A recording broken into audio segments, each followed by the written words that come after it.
Hi friends, welcome to I plus. ഇന്നത്തെ ക്ലാസ്സിൽ നമ്മൾ ഡിസ്കസ് ചെയ്യാനായിട്ട് പോകുന്നത് നമ്മുടെ സെറ്റ് ഇംഗ്ലീഷിൻ്റെ റീസെൻ്റ് ആയിട്ട് നടന്ന സെറ്റ് ഇംഗ്ലീഷ് പരീക്ഷയുടെ ക്വസ്റ്റ്യൻ പേപ്പറാണ്. ഓക്കെ, അപ്പോൾ എന്തായാലും നമുക്ക് ഡിസ്കഷൻ കണ്ടിന്യൂ ചെയ്യാം. ഓൾറെഡി നമ്മൾ 83 ചോദ്യങ്ങൾ ചെയ്തിട്ടുണ്ടായിരുന്നു.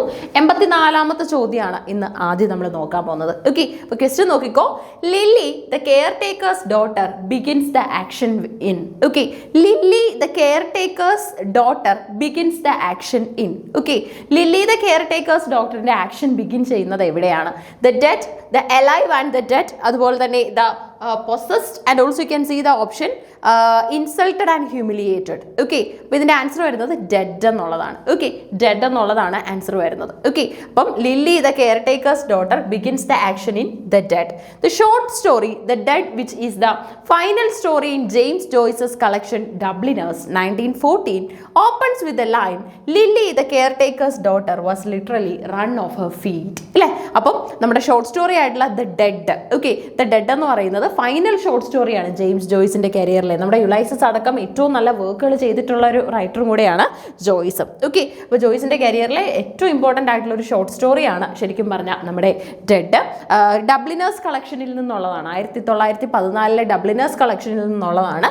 ഇത് ഓപ്പൺ ചെയ്യുന്നത് ഇങ്ങനെയാണ്: Lily the caretaker's daughter was literally run off her feet. Okay, അപ്പോൾ നോക്കിക്കേ, ക്വസ്റ്റ്യൻ ഇതാണ്: Lily the caretaker's daughter begins the action in. എവിടെയാണ് അതിൻ്റെ ആക്ഷൻ തുടങ്ങുന്നതെന്ന് ചോദിച്ചാൽ ഷോർട്ട് സ്റ്റോറി ആയിട്ടുള്ള റണ്ണിലാണ്. ഓക്കെ, സോറി, ഡെഡിലാണ്. ദ ഡെഡിലാണ്. ഓക്കെ, അപ്പോൾ അങ്ങനെ ഷോർട്ട് സ്റ്റോറീസിൽ നിന്നും ഇടയ്ക്കിടയ്ക്ക് നമുക്ക് ക്വസ്റ്റ്യൻസ് വരാറുണ്ട്. എസ്പെഷ്യലി ഇപ്പം ജെയിംസ് ജോയ്സിനെ പോലെ പോപ്പുലർ ആയിട്ടുള്ള ഡബ്ലിനേഴ്സ് പോലെയുള്ള കളക്ഷൻ ചെയ്തിട്ടുള്ള പോപ്പുലർ ആയിട്ടുള്ള ഷോർട്ട് സ്റ്റോറി റൈറ്റേഴ്സിൽ നിന്ന് ക്വസ്റ്റ്യൻസ് നമുക്ക് കൂടുതലായിട്ടും വരാറുണ്ട്. Okay, the Jewish school attended by James Joyce and the protagonist of his first novel with roots in the author's life. Okay, the Jewish school attended by James Joyce. James Joyce attend ചെയ്ത Jewish school ഏതാണ്? അതുപോലെ തന്നെ the protagonist of his first novel with roots in the author's life. Okay, Clongowes, Harrow, അതുപോലെ തന്നെ fits Haris, ഒപ്പം തന്നെ നമുക്ക് കോസ്ക ഉണ്ട്. ഓക്കെ, അപ്പോൾ നോക്കിക്കേ, the Jesuit school attended by James Joyce and the protagonist of his first novel. Okay, ആ protagonist ആരാണ്? ഫസ്റ്റ് നോവലിലെ with roots in the author's life. ഓതറിൻ്റെ ലൈഫുമായിട്ട് കണക്ഷനുള്ള ആ ഒരു വ്യക്തി ആരാണ്? ജെയിംസ് ജോയ്സിൻ്റെ ലൈഫുമായിട്ടും കൂടെ കണക്ഷനുള്ള ജൂസി സ്കൂൾ പ്രോട്ടഗോണിസ്റ്റ് ആരാണ് എന്നുള്ളതാണ് എന്താണ് നമ്മുടെ question. Okay, Clongowes, Harrow, Fitz Harris, കോസ്ഗ ഓപ്ഷൻസിലുണ്ട്. കോൺഗ്ലോവ്സ് എന്നുള്ളതാണ് കറക്റ്റ് ആൻസർ ആയിട്ട് വരുന്നത്. ഓക്കെ, കോൺഗ്ലോവ്സ് ആണ് കറക്റ്റ് ആൻസർ വരുന്നത്. The Jesuit school attended by James Joyce from 1888 to 1891, which also serves as a prominent setting for the opening chapters of his first novel, a portrait of the artist as a young man, and shares deep roots in the author's own childhood. Okay, Corngloves Woods College. Okay, അപ്പം Jesuit school attended by James Joyce from 1888 to 1891, which also serves as a prominent setting for the opening chapters of his first novel. തൻ്റെ opening chapter, എന്താ നോവലിൻ്റെ opening ചാപ്റ്ററിന് പോലും ഒരു setting ആയിട്ട് മാറിയ പ്ലേസിനെ കുറിച്ചാണ് ചോദിച്ചിട്ടുള്ളത്. Okay, a portrait of the artist as a young man and share deep roots in the author's life childhood is Clongowes Woods കോളേജിനെ കുറിച്ചാണ് പറയുന്നത്. ഓക്കെ, ഇദ്ദേഹത്തിൻ്റെ എഡ്യൂക്കേഷനും കാര്യങ്ങളും ഒക്കെ അവിടെയായിരുന്നു. അതുപോലെ തന്നെ ശരിക്കും പറഞ്ഞാൽ നമുക്ക് ഈ നമ്മൾ പഠിച്ച കലാലയം എന്നൊക്കെ പറയുമ്പോൾ നമുക്കത് എപ്പോഴും ഒരു ഇമോഷനാണ്, അല്ലെങ്കിൽ ഒരു വികാരമാണ്. ഓക്കെ, അപ്പോൾ ഇവിടെ നമ്മുടെ ജോയ്സിൻ്റെ വർക്കുകളിലായാലും ഇതേപോലെയുള്ള കുറേ കാര്യങ്ങൾ നമുക്ക് കണക്ട് ചെയ്യാൻ സാധിക്കും. The portrait of the artist as a young man follows Stephen Dedalus, who represents James Joyce early life. ഇല്ലേ, അപ്പോൾ portrait of the artist as a young man എന്ന് പറയുന്നത് സ്റ്റീഫൻ ഡെഡലസിന്റെ ഒരു സ്റ്റോറിയാണല്ലോ അതിനകത്ത് പറയുന്നത്. Who represents Joyce early life. ജോയ്സിന്റെ ഏർലി ലൈഫാണ് അവിടെ റെപ്രസെന്റ് ചെയ്യുകയും ചെയ്യുന്നത്. ഓക്കെ, അപ്പോൾ എന്തായാലും ക്വസ്റ്റ്യനിലേക്ക് നമുക്ക് ഒന്നുകൂടെ തിരിച്ചു പോവാം. ക്വസ്റ്റ്യൻ നോക്കി: The Jew's School attended by James Joyce and the protagonist of his first novel with the roots in the author's life. അതായത് സ്റ്റീഫൻ ഡെഡലസ് അറ്റൻഡ് ചെയ്യുന്നതായിട്ട് പറയുന്നതും അതുപോലെ തന്നെ നമ്മുടെ എന്താ പറയുക മീൻസ് ക്യാരക്ടർ തന്നെ അറ്റൻഡ് ചെയ്യും. അതായത് ക്യാരക്ടറും ഓതറും അറ്റൻഡ് ചെയ്തു എന്ന് പറയുന്ന ആ സെയിം കോളേജിൻ്റെ പേര് ഏതാണെന്ന് ചോദിച്ചാൽ കോൺഗ്ലോവ്സ് വുഡ്സ് കോളേജാണ് കേട്ടോ. Okay, so the work in which Virginia Woolf abjured the label feminist. Virginia വൂൾഫിന് ഫെമിനിസ്റ്റ് എന്ന് പറയുന്ന ഒരു ലേബൽ ചാർത്തി കൊടുത്ത ഫേമസ് വർക്ക് ഏതാണ്? A room of one's own, 3 guineas, അതുപോലെ തന്നെ നമുക്ക് ഒർലാൻഡോ, ക്യൂ ഗാർഡൻസ് ആണ് ഓപ്ഷനിലുള്ളത്. ഓക്കെ, അപ്പോൾ എന്തായാലും നമുക്ക് ആൻസർ നോക്കാം. ത്രിഗുനിയാസ് എന്നാണ് കേട്ടോ, ത്രിഗുനിയാസ്. നോക്കിക്കേ, ത്രിഗുനിയാസ് ആണ് ഇതിന്റെ ആൻസർ വരുന്നത്. അപ്പോൾ ത്രിഗുനിയാസ് ആണ് ശരിക്കും റൈറ്ററിന് ആ ഒരു ടൈറ്റിൽ നേടിക്കൊടുത്തത്. Based on Virginia Wolves complicated relationship with the term which she often viewed as limiting, combative or associated with a shrill feminine tone, the work is a work in which she most notably rejects or tries to avoid the label feminist, will stop exploring feminist themes. Okay, ത്രിഗുനിയാസ് എന്ന് പറയുന്ന work വളരെ important ആണ്. ആ ഒരു ഗേൾസിൻ്റെ അല്ലേ, അതിനകത്തിലെ കഥാപാത്രങ്ങളായിട്ട് വരുന്ന ഗേൾസിൻ്റെ ആയാലും ലൈഫും അതുപോലെ തന്നെ ലൈഫിൽ അവർ കൊണ്ടുവരാൻ ശ്രമിക്കുന്നതായിട്ടുള്ള ചില ചേഞ്ചസും ഒക്കെ വളരെ ക്ലിയർ ആയിട്ട് നമുക്ക് അവിടെ മനസ്സിലാക്കി എടുക്കാനായിട്ടൊക്കെ സാധിക്കുന്നുണ്ട് അല്ലേ. ഇനി അടുത്തത്, in her diary entries while writing on three guineas 1932. ഈ ത്രിഗുനിയാസ് അത്യാവശ്യം നല്ലപോലെ ആലോചിക്കാനായിട്ടും എഡിറ്റ് ചെയ്യാനും ഒക്കെ സമയം എടുത്തതിന് ശേഷം റൈറ്റർ ചെയ്ത ഒരു വർക്കാണ്. She mention wanting to avoid a title that was too patently feminist. Additionally, in a room of one's own 1929, she also expressed concern that she would be attacked for a feminist, although she ironically embraced the ardor and conviction of the topic. അല്ലേ, അതായത് നമ്മുടെ Virginia wolf 10% sure ആയിരുന്നു. അതായത് ഒരു feminist എന്നുള്ള രീതിയിൽ എനിക്ക് എതിരെ ഉണ്ടാകാൻ പോകുന്ന ആരോപണങ്ങൾ ഒരുപാടായിരിക്കും അല്ലേ, ഒരുപാട് തരത്തിലുള്ള ആരോപണങ്ങൾ ഒരു ഫെമിനിസ്റ്റ് എന്ന നിലയിൽ റൈറ്ററിന് കേൾക്കേണ്ടതായിട്ടും റൈറ്ററിന് എന്താ പറയുക ഉൾക്കൊള്ളേണ്ടതായിട്ടും ഒക്കെ വരാനുള്ള സാധ്യത കൂടുതലാണ് എന്ന് നമുക്ക് അവിടെ കാണാൻ സാധിക്കും. Okay, room of one's own ഒരു ഐക്കോണിക് ഫെമിനിസ്റ്റ് ടെക്സ്റ്റ് ആണ്. But three guineas is more explicitly a rejection of the mainstream feminist label for a more outsider perspective അല്ലേ. അപ്പോൾ റൂം ഓഫ് വൺസ് ഓൺ എന്ന് പറയുന്നത് ഒരു ഐക്കോണിക് ആയിട്ടുള്ള feminist text ആണ്. Okay, iconic ആയിട്ടുള്ള ഒരു ഫെമിനിസ്റ്റ് ടെക്സ്റ്റ് ആണ്. ത്രിഗുനിയാസ് എന്ന് പറയുന്നത് more explicitly a rejection of the mainstream feminist label for a more outsider perspective. ഒരു മോർ ഔട്ട്സൈഡർ പെർസ്പെക്റ്റീവിന് വേണ്ടിയുള്ള ഒരു മെയിൻ സ്ട്രീം ഫെമിനിസ്റ്റ് ലേബലായിട്ട് നമുക്ക് എന്തിനെ കൺസിഡർ ചെയ്യാൻ സാധിക്കും? റൂം ഓഫ് വൺസ് ഓണിനെ കാണാനായിട്ട് സാധിക്കും. Three guineas, the work where she actively sought to dissociate her arguments from conventional political feminism. Orlando, a novel exploring gender fluidity, അതുപോലെ തന്നെ not a direct treatise on feminism. Kew Gardens എന്ന് പറയുന്ന ഒരു short സ്റ്റോറിയാണ്, not a political essay. ഒരു political essay ഒന്നും അല്ല, short സ്റ്റോറിയാണ്. ഓക്കെ, അപ്പോൾ ഇത്രയും വർക്കുകളാണ് നമുക്ക് ഇവിടെ കാണാനായിട്ട് സാധിക്കുന്നത്. വളരെ ഇമ്പോർട്ടൻ്റ് ആയിട്ടുള്ള വർക്കുകളുണ്ട്. Room of one's own, three guineas, Orlando, Kew Gardens കീ എന്നൊന്നും അല്ല, ക്യൂ എന്ന് തന്നെയാണ് കേട്ടോ. ക്യൂ ഗാർഡൻസ് എന്ന് പറയുന്ന ഒരു ഷോർട്ട് സ്റ്റോറിയാണ്, പൊളിറ്റിക്കൽ എസ്സേ അല്ല. ഓക്കെ, 87ാമത്തെ ചോദ്യം എന്താണെന്ന് നമുക്ക് നോക്കാം. The author or authors of the revolution in poetic language. Revolution in poetic language എന്ന് പറയുന്ന ബുക്ക് ആരുടെയാണ് അല്ലെങ്കിൽ ആരുടെയൊക്കെയാണ്? Julia Kristeva, Deleuze and Guattari, Paul Deman, Jeffrey Hartman. Okay, the author or authors of the famous work The Revolution in Poetic Language. Revolution in Poetic Language എന്ന് പറയുന്നത് ആരുടെ പുസ്തകമാണ്? Julia Kristeva, Deleuze and Guattari, Paul de Man, Jeffrey Hartman. Okay, answer വരുന്നത് Julia Kristeva. Julia ക്രിസ്റ്റീവയുടെ ബുക്കിന്റെ പേരാണ് എന്തെന്ന് പറയുന്നത്? The revolution in poetic language. The revolution in poetic language ആരുടെ ബുക്കാന്ന് ചോദിച്ചാൽ ജൂലിയ ക്രിസ്റ്റീവയുടെ ബുക്കാണ് കേട്ടോ. Julia Kristeva. Okay, Julia Kristeva. The author of the revolution in poetic language, French ലാ റെവല്യൂഷൻ ഡ്യൂ ലാംഗൻ പോയറ്റിക് 1974 is Julia Kristeva. In this work, Kristeva explores the relationship between the semiotic and the symbolic in literature. ലിറ്ററേച്ചറിലെ സെമിയോട്ടിക്കിനെ കുറിച്ചും സിംബോളിക്കിനെ കുറിച്ചുള്ള റിലേഷൻഷിപ്പ് കൊണ്ടുവരാനാണ് ഇവിടെ ശ്രമിക്കുന്നത്. Focusing on avant garde poets like Mallarme and also Lautreamont. Okay, അപ്പോൾ നോക്കിക്കേ, in this work Kristeva explores the relationship between the semiotic and the symbolic in literature. ലിറ്ററേച്ചറിൽ തന്നെയുള്ള സെമിയോട്ടിക്കിനെ കുറിച്ചും സിംബോളിക്കിനെ കുറിച്ചുള്ള റിലേഷൻഷിപ്പ് കണ്ടുപിടിക്കാനാണ് ഇവിടെ ശ്രമിക്കുന്നത് അല്ലേ. Focusing on avant garde poets like Mallarme and also Lautreamont. Okay, so this is what is being happening here. അപ്പോൾ ജൂലിയ ക്രിസ്റ്റീവയുടെ വർക്കിനകത്തിലെ എന്തിനെ കുറിച്ചുള്ള ഒരു റിലേഷൻഷിപ്പാണ് കണ്ടെത്താൻ ശ്രമിക്കുന്നതെന്ന് ചോദിച്ചാൽ സെമിയോട്ടിക്കും സിംബോളിക്കും തമ്മിലുള്ള റിലേഷൻഷിപ്പ് കണ്ടുപിടിക്കാനാണ് ശ്രമിക്കുന്നത്. സെമിയോട്ടിക്കും സിംബോളിക്കും തമ്മിലുള്ള റിലേഷൻഷിപ്പ് കണ്ടുപിടിക്കാനാണ് ശ്രമിക്കുന്നത്. The term used in phonetics to refer to the omission of sounds in connected speech അല്ലേ. അപ്പം എ ടേം യൂസ്ഡ് ഇൻ ഫോണിറ്റിക്സിൽ യൂസ് ചെയ്യുന്ന ഒരു ഒരു ടേം ആണ് to refer to omission of sounds in connected speech. Connected സ്പീച്ചിനകത്തിലെ ഏതെങ്കിലുമൊക്കെ സൗണ്ട്സിനെ ഒമിറ്റ് ചെയ്യണമെങ്കിൽ നമ്മൾ ഉപയോഗിക്കുന്ന ആ ഒരു ടേം ഇൻ ഫോണിറ്റിക്സ് എന്താണ്? Ellipsis, elision, assimilation, elimination. Okay, അപ്പോൾ ക്വസ്റ്റ്യൻ കൃത്യമായിട്ട് ഒന്നുകൂടെ വായിച്ചേ. The term used in phonetics എവിടെ ഉപയോഗിക്കുന്ന ടേം ആണ്? ഫോണിറ്റിക്സിൽ ഉപയോഗിക്കുന്ന ടേം ആണ് ടു റെഫർ ടു. എന്തിനെ കുറിച്ച് റെഫർ ചെയ്യാനാ?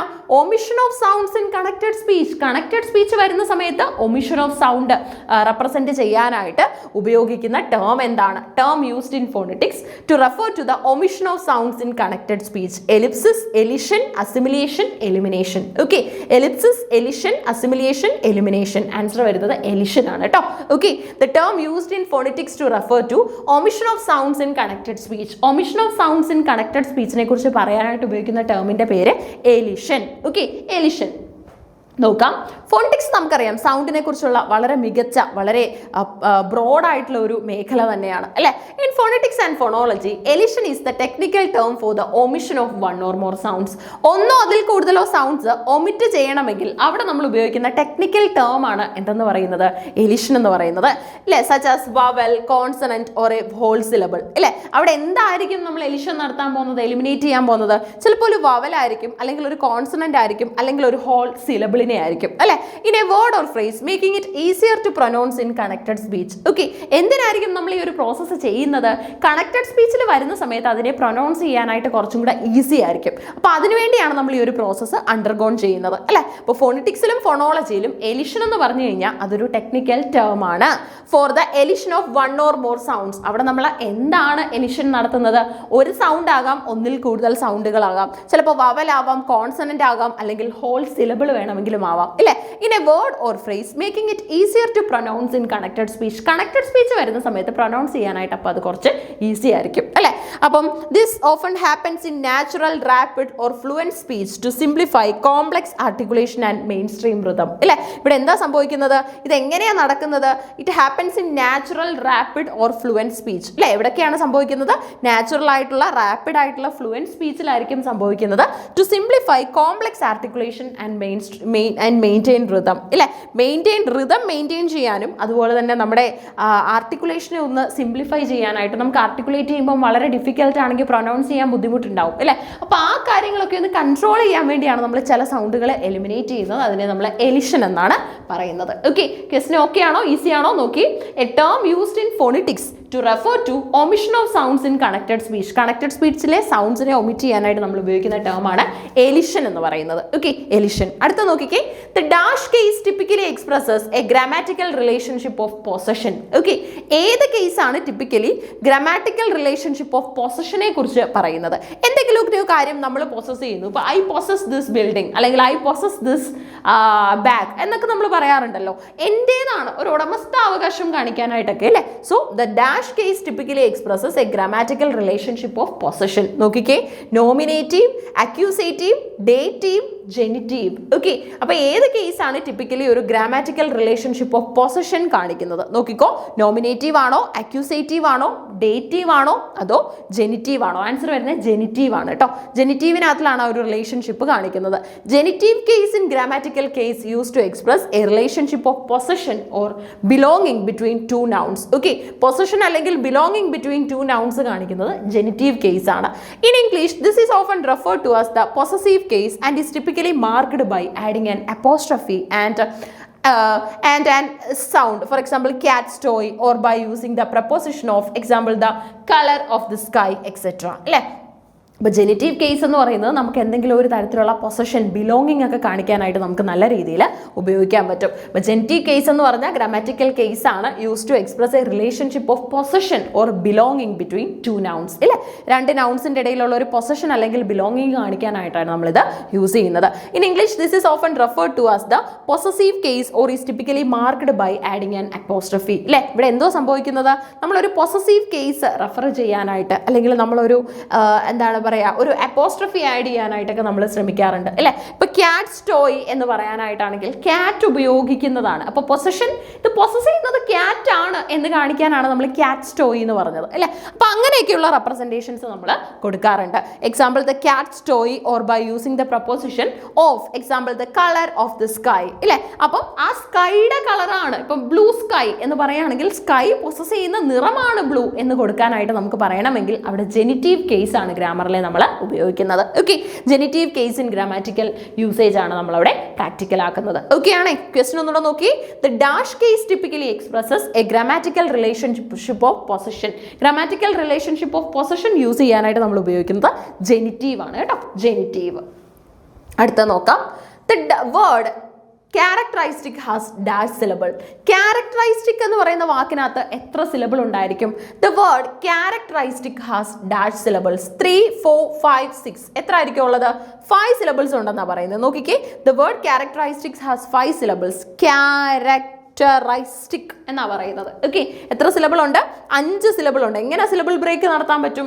ഇവിടെ കൊണ്ടുവന്ന് ഫസ്റ്റ് ബ്രേക്ക് ഇവിടെ വെച്ച് നടത്തുക, സെക്കൻഡ് ബ്രേക്ക് നമുക്ക് ഇവിടെ കൊണ്ടുവന്ന് ചെയ്യാൻ പറ്റും, ഇവിടെ നമുക്ക് അടുത്ത ബ്രേക്ക്, അതുപോലെ തന്നെ ഇസ്റ്റിക് അല്ലേ. 1, 2, 3, 4, 5 ഈ ഓർഡറിലാണ് നമുക്ക് എന്ത് ചെയ്യാൻ പറ്റുന്നത്? ബ്രേക്കിംഗ് നടത്താൻ പറ്റുന്നത് അല്ലേ. 1, 2, 3, 4, 5 എന്നുള്ള ഓർഡറിൽ ബ്രേക്ക് ചെയ്യാം അല്ലേ. The word characteristic has 5 syllable. Characteristic, therefore the correct answer is 5 ഇല്ലേ. എത്ര സിലബിൾ ഉണ്ട് ക്യാരക്ടറൈസ്റ്റിക് എന്ന് പറയുന്ന വേർഡിനകത്തെന്ന് ചോദിച്ചാൽ 5 സിലബിളാണ് നമുക്ക് കിട്ടുന്നത്. എത്ര എണ്ണം ഉണ്ട്? 5 സിലബിൾ. ഓക്കെ, ക്യാരക്ടറൈസ്റ്റിക് എന്നുള്ള വാക്കിനകത്ത് 5 സിലബിളാണ് കാണാനായിട്ട് സാധിക്കുന്നത്. 91ാമത്തെ ചോദ്യം എന്താണെന്ന് നോക്കാം. The term introduced by Leonard Bloomfield to refer to a single minimal feature of grammatical arrangement. Grammatical അറേഞ്ച്മെന്റിനകത്തിലുള്ള ഒരു സിംഗിൾ മിനിമൽ ഫീച്ചർ കാണിക്കാനായിട്ട് നമ്മൾ ഉപയോഗിക്കുന്ന ഒരു പെർട്ടിക്കുലർ ടൈപ്പ് നമ്മൾ യൂസ് ചെയ്യാറുണ്ട്. അപ്പം അതിനെ എന്താണ് പറയുന്നത്? ഓക്കെ, ക്വസ്റ്റ്യൻ ഇത്രയേ ഉള്ളൂ. The term introduced by Leonard Bloomfield. Leonard Bloomfield കൊണ്ടുവന്ന ടേം ആണ്. എന്തിനു വേണ്ടിയുള്ളതാണ്? Single minimal feature of grammatical arrangement കാണിക്കാനായിട്ട്. Single minimal feature of grammatical arrangement കാണിക്കാനായിട്ട് ബ്ലൂംഫീൽഡ് കൊണ്ടുവന്ന ടേമിന്റെ പേരെന്താണ്? മിനിം എന്നാണോ, മീം എന്നാണോ, ടാക് മീം എന്നാണോ, ടാക്സീം എന്നാണോ? Okay, single minimal feature of grammatical structure arrangement കാണിക്കാനായിട്ട്, single minimal feature of grammatical arrangement കാണിക്കാനായിട്ട് ബ്ലൂംഫീൽഡ് കൊണ്ടുവന്ന ടേമിന്റെ പേരെന്താണ്? മിനിം എന്നാണോ, മീം എന്നാണോ, ടാക് മീം എന്നാണോ, അതോ ടാക്സീം എന്നാണോ? ഓക്കെ, അതായത് the term introduced by Bloomfield to refer to single minimal feature of grammatical arrangement. Grammatical അറേഞ്ച്മെന്റിന്റെ സിംഗിൾ മിനിമൽ ഫീച്ചർ കാണിക്കാനായിട്ട് ഉപയോഗിക്കുന്ന ടേമിന്റെ പേരാണ് ടാക്സീം. എന്താണ്? Taxeme. Okay, the term introduced by Bloomfield to refer to a single minimal feature of grammatical arrangement. Grammatical അറേഞ്ച്മെന്റിന്റെ ഒരു single minimal feature കാണിക്കാനായിട്ട് കൊണ്ടുവരുന്ന ടേമിനെ നമ്മൾ ടാക്സീം എന്നാണ് പറയുന്നത്. സച്ച് ആസ് വേർഡ് ഓർഡർ ആകാം, മോഡുലേഷൻ ആകാം, സെലക്ഷൻ ആകാം, ഇതൊക്കെ വരാനുള്ള സാധ്യതയുണ്ട്. In Bloomfield's framework, specifically in his 1933 book language, taxemes are grammatical equivalent or phonemes ഇല്ലേ. ടാക്സീംസ് എന്ന് പറഞ്ഞാൽ എന്താണ്? അതൊക്കെ തന്നെ ഗ്രാമാറ്റിക്കൽ ഇക്വലൻസ് ആണ്, അല്ലെങ്കിൽ എന്തായിരിക്കാം? ഫോണീംസ് ആയിരിക്കും അല്ലേ. The smallest unit of sound, അതായത് നമ്മുടെ ഫോണീം എന്ന് പറഞ്ഞു കഴിഞ്ഞാൽ സൗണ്ടിന്റെ ഏറ്റവും ചെറിയ യൂണിറ്റ്. അങ്ങനെയാണെങ്കിൽ മോർഫീം എന്താണ്? വേർഡിന്റെ ഏറ്റവും ചെറിയ യൂണിറ്റിനെ നമ്മൾ മോർഫീം എന്നാണ് പറയുന്നത് അല്ലേ. വൈൽ ടാക് മീംസ് ഉണ്ട്. ടാക് മീംസ് എന്താണ്? They are considered the smallest meaningful unit of grammatical form. ഗ്രാമാറ്റിക്കൽ ഫോമിന്റെ ഏറ്റവും സ്മോളസ്റ്റ് മീനിങ് ഫുൾ യൂണിറ്റിനെ നമ്മൾ എന്തോ പറയും? ഗ്രാമാറ്റിക്കൽ ദാറ്റ് മീൻസ് അതിനെ നമ്മൾ എന്താ പറയുക? ഇറ്റ്സ് കോൾഡ് ടാക്സീം അല്ലേ. Composed of 1 or more taxemes. അപ്പം ഈ ടാക്സീംസ് എന്ന് പറഞ്ഞു കഴിഞ്ഞാൽ ഭയങ്കര ഇമ്പോർട്ടൻ്റ് ആണ്. Okay, taxemes are considered the smallest meaningful unit of grammatical form. ഗ്രാമാറ്റിക്കൽ ഫോമിന്റെ ഏറ്റവും സ്മോളസ്റ്റ് മീനിങ് ഫുൾ യൂണിറ്റിനെ നമ്മൾ വിളിക്കുന്നത് ടാക് മീം എന്നാണ്. എന്തോ വിളിക്കുന്നത്? ടാക് മീം. അപ്പൊ ടാക് മീം എന്തുവാന്ന് ചോദിച്ചു കഴിഞ്ഞാൽ എന്താണ്? ടാക് മീം എന്ന് പറഞ്ഞാൽ smallest meaningful unit of grammatical form. ഗ്രാമാറ്റിക്കൽ ഫോമിന്റെ ഏറ്റവും ചെറിയ എന്താണ് മീനിങ് ഫുൾ യൂണിറ്റിനെ നമ്മൾ വിളിക്കുന്നത് ടാക് മീം എന്നാണ് അല്ലേ. ടാക് മീം. ഓക്കെ, അപ്പം ഈ ടാക് മീമുകൾക്കകത്തിൽ 1 or more ടാക്സീമുകൾ ഉണ്ട് എന്നാണ് പറയുന്നത്. ഓക്കെ, അപ്പൊ ടാക് മീം ആണോ ടാക്സീം ആണോ വലുത്? ടാക് മീമുകൾക്കുള്ളിൽ കംപ്രൈസ്ഡ് ആയിട്ടുള്ളതാണ് ടാക്സീം എന്ന് പറയുന്നത്. Okay, taxeme, single minimal feature of grammatical arrangement. അപ്പം എന്താണ് ടാഗ് മീം എന്ന് ചോദിച്ചു കഴിഞ്ഞാൽ ടാഗ് മീം എന്താണ്? Smallest meaningful unit of grammatical form. ഗ്രാമാറ്റിക്കൽ ഫോമിന്റെ സ്മോളസ്റ്റ് മീനിങ് ഫുൾ യൂണിറ്റുകളെ നമ്മൾ ടാഗ് മീം എന്ന് വിളിക്കുന്നു. ആ യൂണിറ്റുകളെ വീണ്ടും ബ്രേക്ക് ചെയ്യുവാണെങ്കിൽ നമുക്ക് കിട്ടുന്നതാണ് ടാക്സീം എന്ന് പറയുന്നത്. ഓക്കെ, ടാഗ് മീമും ടാക്സീമും. അടുത്ത നമ്മുടെ 92ാമത്തെ ചോദ്യമാണ്. The term pure vowel refers to a. എന്താണ് ഈ pure vowel എന്ന് പറഞ്ഞാൽ? The term pure vowel refers to a monophthong, diphthong, triphthong, glide. എന്താണ് pure vowel? Pure vowel എന്ന് പറഞ്ഞാൽ എന്താണ്? Pure vowel എന്ന് പറഞ്ഞാൽ അത് monophthong ആയിരിക്കും അല്ലെ? monophthong ആണ്. The term pure vowel refers to monophthong. monophthong ആണ്. monophthongs എന്താണെന്ന് ചോദിച്ചു കഴിഞ്ഞാൽ സിംഗിൾ ആയിട്ടുള്ള, അതായത് ക്വസ്റ്റ്യൻ ഇത്രയേ ഉള്ളൂ, പ്യുവർ വവലിനെ നമുക്ക് എന്തെന്ന് വിളിക്കാം? മോണോഫ്തോങ് എന്ന് വിളിക്കുന്നതാണ് കറക്റ്റ് അല്ലേ, വവൽ സൗണ്ടുകളെ. So stable vowel sounds produced with a consonant tongue and lip position ഇല്ലേ? സ്റ്റേബിൾ ആയിട്ടുള്ള വവൽ സൗണ്ടുകളായിരിക്കും അത് പ്രൊഡ്യൂസ് ചെയ്യുന്നത് ഒരു കോൺസണന്റ് ടങ് ആൻഡ് ലിപ് പൊസിഷനിലായിരിക്കും. Contrasting with diphthongs which involve a movement or glide from one sound to another ഇല്ലേ? Movement അല്ലെങ്കിൽ glide ആയിരിക്കും നമ്മൾ ഉദ്ദേശിക്കുന്നത്. ഒരു സൗണ്ടിൽ നിന്ന് മറ്റൊന്നിലേക്ക് ഒരു മൂവ്മെന്റ് അല്ലെങ്കിൽ ഗ്ലൈഡ് ആയിരിക്കും നമ്മൾ എന്തുകൊണ്ട് ഉദ്ദേശിക്കുന്നത്? ഈ പറയുന്ന ഒരു പോയിന്റ് കൊണ്ട് ഉദ്ദേശിക്കുന്നത് അല്ലേ? അപ്പോൾ പ്യുവർ വവൽ എന്ന് പറഞ്ഞു കഴിഞ്ഞാൽ അതിനെ നമുക്ക് മോണോഫ്തോങ് എന്ന് വിളിക്കാൻ പറ്റും. മോണോഫ്തോങ് എന്താണെന്ന് ചോദിച്ചു കഴിഞ്ഞാൽ സിംഗിൾ ആയിട്ടുള്ള സ്റ്റേബിൾ വവൽ സൗണ്ടുകളായിരിക്കും. സിംഗിൾ ആയിട്ടുള്ള സ്റ്റേബിൾ ആയിട്ടുള്ള വവൽ സൗണ്ടുകളായിരിക്കും. അതിനെ നമ്മൾ പ്രൊഡ്യൂസ് ചെയ്യുന്നത് ഒരു കോൺസണന്റ് ടങ്കോട് കൂടിയായിരിക്കും. ഒരു ലിപ് പൊസിഷൻ മൂവ്മെന്റ് നമുക്ക് കാണാൻ സാധിക്കും.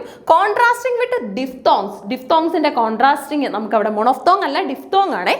Which involve a movement or glide from one sound to another. Okay, നമുക്ക് പ്രൊനൗൺസ് ചെയ്യുന്ന സമയത്ത് ഒരു ഗ്ലൈഡിംഗ് മൂവ്മെന്റ് ഫീൽ ചെയ്യും. ഓക്കെ, ഒരു ഗ്ലൈഡിംഗ് മൂവ്മെന്റ് നടക്കുന്നതായിട്ട് നമുക്ക് ഫീൽ ചെയ്യുന്നുണ്ടാവും കറക്റ്റ് ആയിട്ട്. ഓക്കെ, അപ്പോൾ അതിനെയാണ് പ്യുവർ വവൽ അല്ലെങ്കിൽ മോണോഫ്തോങ് എന്ന് പറയുന്നത്.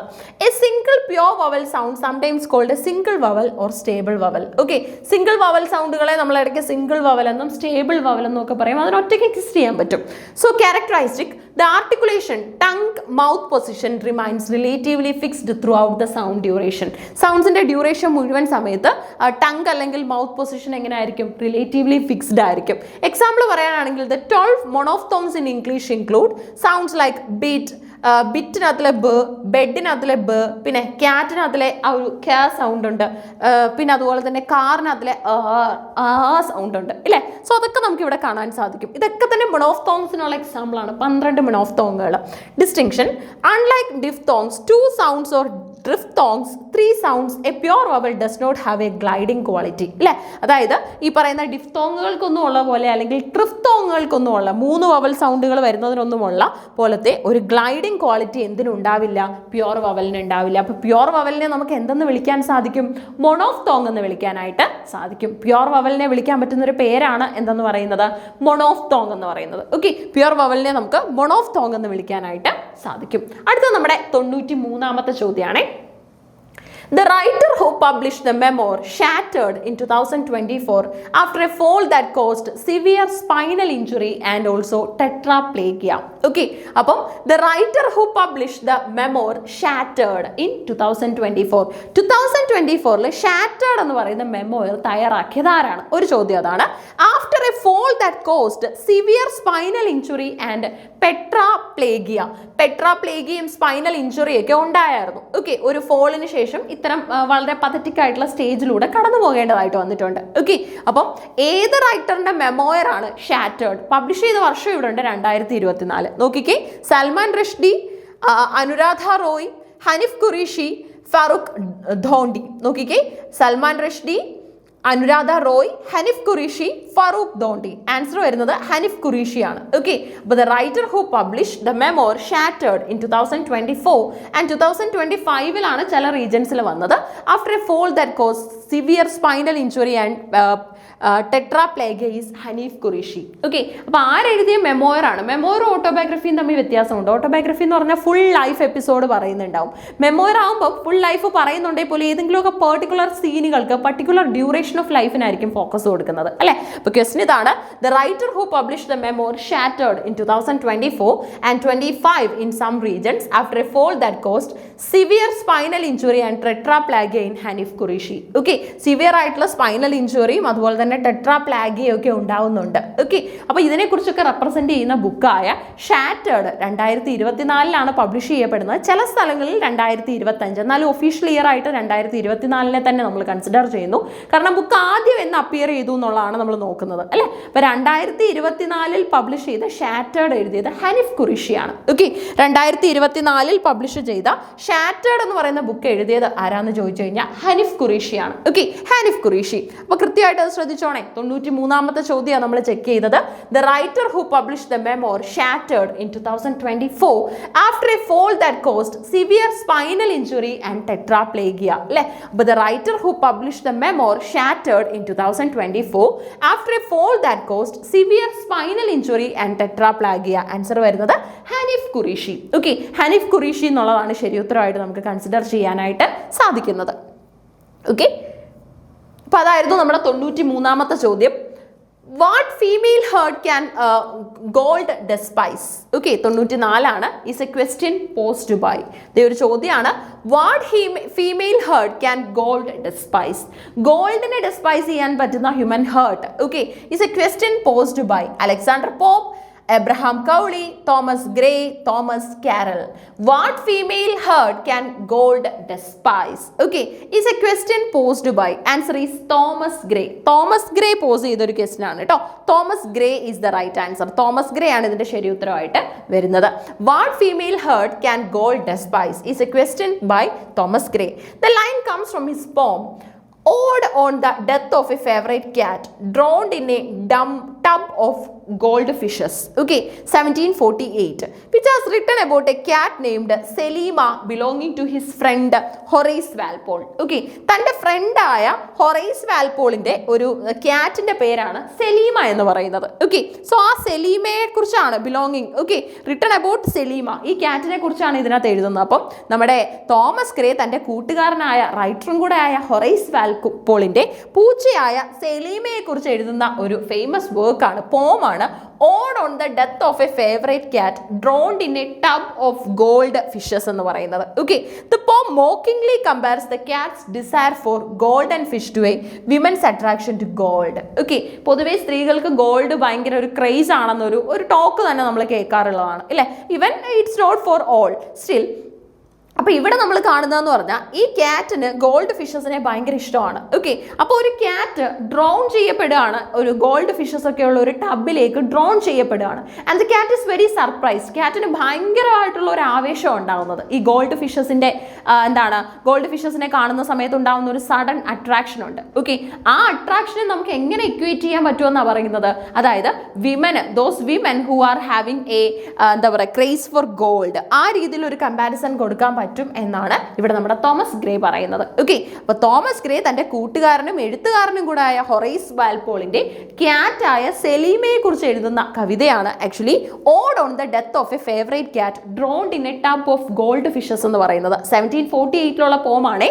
ഓക്കെ, സോ ഇതിനകത്ത് തോമസ് ഗ്രേ ആണ് ശരിക്കും പറഞ്ഞ ഈ ഒരു കവിത എഴുതുന്നത് അല്ലെ. അതുകൊണ്ടാണ് the female heart can gold despise, അതായത് ഗോൾഡിന് ഫീമെയിൽ ഹേർട്ടിനെ ടെംപ്റ്റ് ചെയ്യാൻ സാധിക്കും, അതിനെ ഇങ്ങനെ മാറ്റാനായിട്ട്. അതായത് ഒരു ഫോം ഡിസിഷൻ എടുത്തു കഴിഞ്ഞാലും ഗോൾഡ് കാണുന്ന സമയത്ത് അതിൽ നിന്ന് ചേഞ്ച് ആവാനുള്ള സാധ്യതയുണ്ട് എന്ന് പറയുന്നത് തോമസ് ഗ്രേ ആണ്. Okay, poem mockingly compares the cat's desire for golden fish to a women's attraction to gold. Okay, അപ്പോൾ നമ്മൾ എത്ര ക്വസ്റ്റ്യൻ കംപ്ലീറ്റ് ചെയ്തു? 94 ചോദ്യങ്ങളാണ് നമ്മൾ കംപ്ലീറ്റ് ചെയ്തത്. റിമൈനിങ് ആയിട്ട് ഇനി ഫ്യൂ ക്വസ്റ്റ്യൻസ് മാത്രമേ നമുക്ക് എക്സിസ്റ്റ് ചെയ്യുന്നുള്ളൂ. ആ ക്വസ്റ്റ്യൻസ് നമുക്ക് നെക്സ്റ്റ് വീഡിയോയിലായിട്ട് ചെയ്യാം. Thank you so much.